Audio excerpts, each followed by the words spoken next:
Vous êtes en réunion. Depuis 10 minutes, votre esprit a déjà résolu le problème. Optimisez le processus et planifiez vos vacances pour les 3 prochaines années. Pendant ce temps, votre collègue explique pour la 4e fois la différence entre envoyer et répondre à tous. Une seule pensée vous obsède.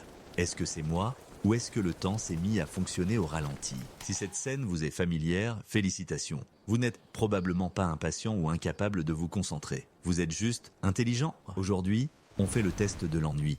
Et on va voir pourquoi s'ennuyer vite est peut-être le signe le plus clair que votre cerveau tourne à plein régime. L'ennui a mauvaise réputation. On l'associe à la paresse, au manque d'intérêt, à un esprit qui papillonne.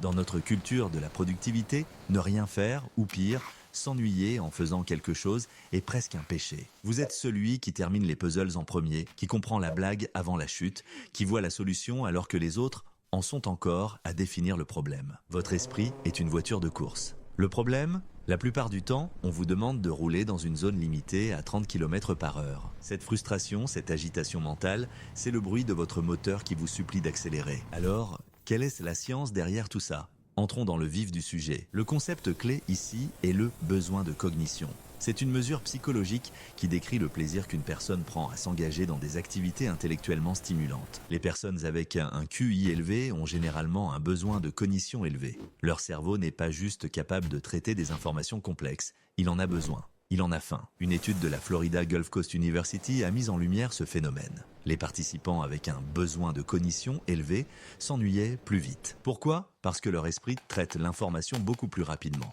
Une fois qu'ils ont compris le schéma, la nouveauté disparaît et la stimulation avec. Imaginez que votre cerveau est un super ordinateur. Une tâche simple comme une conversation sur la météo, c'est comme lui demander de calculer 2 plus 2. Il le fait en une nanoseconde. Et ensuite, il a 99,9% de sa puissance de calcul inutilisée. Cette énergie inemployée, c'est ça l'ennui. Ce n'est pas un manque d'attention. C'est un surplus de capacité d'attention qui n'a nulle part où aller. Prenons un exemple concret. Alex est à une soirée. Quelqu'un lui raconte en détail son trajet pour venir. Alex hoche la tête, mais son esprit est ailleurs. Il est en train de déconstruire mentalement la structure de la chanson qui passe en fond sonore, d'analyser les dynamiques sociales du groupe à côté, et de se demander si les lois de la thermodynamique s'appliquent au canapé. Vu de l'extérieur, Alex a l'air distant, peut-être même arrogant, mais à l'intérieur, son cerveau fait des étincelles pour ne pas s'éteindre de sous-stimulation. Le problème, c'est que le monde n'est pas toujours conçu pour les esprits rapides. Les écoles, les entreprises et même les interactions sociales sont souvent calibrées pour le plus petit dénominateur commun. C'est un système qui favorise la patience et l'endurance à la vitesse et à l'efficacité.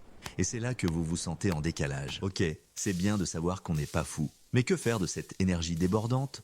Comment transformer l'ennui, cette frustration, en quelque chose de constructif ? La première étape est la cruciale.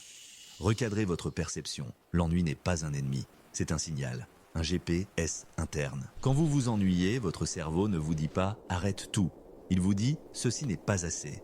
Trouve un plus grand défi. C'est un appel à l'action pour chercher une tâche qui correspond à votre niveau de compétence et de curiosité. Deuxième étape, développer une boîte à outils anti-ennui. Ayez toujours sous la main de quoi nourrir votre esprit. Coincé dans une file d'attente ? C'est 10 minutes pour écouter un podcast sur la physique quantique. Une réunion qui s'éternise ? Planifiez mentalement la structure de ce projet personnel qui vous passionne. Transformez les moments de vide passif en opportunités de stimulation active.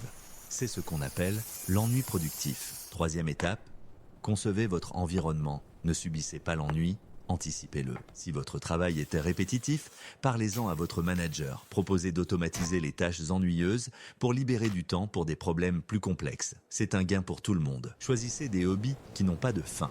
Apprendre un instrument, le codage, une langue, les échecs, ce sont des domaines où la courbe d'apprentissage est infinie. Votre esprit a besoin d'un horizon, pas d'un mur. Enfin, quatrième étape, maîtrisez l'art de la patience sélective. Parfois, l'ennui est inévitable. Dans ces moments-là, ne luttez pas. Utilisez-le comme un exercice de pleine conscience. Observez les détails de la pièce. Concentrez-vous sur votre respiration. Considérez cela comme un entraînement pour votre cerveau. Apprendre à être au repos sans être frustré. C'est une compétence de niveau supérieur. En conclusion, si vous vous ennuyez vite, cessez de penser que c'est un défaut. C'est une caractéristique, un trait de personnalité lié à un esprit vif et curieux. Votre ennui n'est pas un signe de faiblesse, mais une boussole qui pointe vers la croissance. Il vous force à sortir de votre zone de confort, à apprendre de nouvelles choses, à chercher des problèmes plus intéressants à résoudre. Alors, la prochaine fois que vous sentirez l'ennui monter, ne le repoussez pas. Écoutez-le. Demandez-vous: quel est le défi que mon esprit réclame en ce moment ? La réponse pourrait bien changer votre vie.